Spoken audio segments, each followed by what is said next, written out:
Mo'min insonning birodarlari bo'ladi. Do'stlari bo'ladi. Jo'ralari bo'ladi. Ya'lafu ulfat bo'ladi.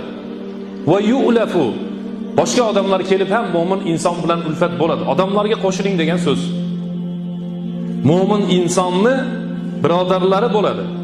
Ulfatlari bo'ladi. Ya'lafu va yu'lafu va la khayra liman la ya'laf va la yu'laf.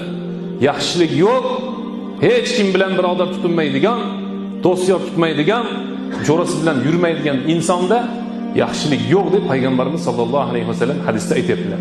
Demak birodarlar, mo'min musulmonning sifati ulfatlik ekan. Mana hayotda e'tibor beringlar. Ichganlar ichganman, qochganlar qochgan bilan, quvlagan bilan, chekkan bilan, to'g'rimi? Yana bir e'tibor bersangiz, umraga borib kelgandan keyin ham jo'ra bo'lib qolamiz. Yaxshi odatlarimiz bor.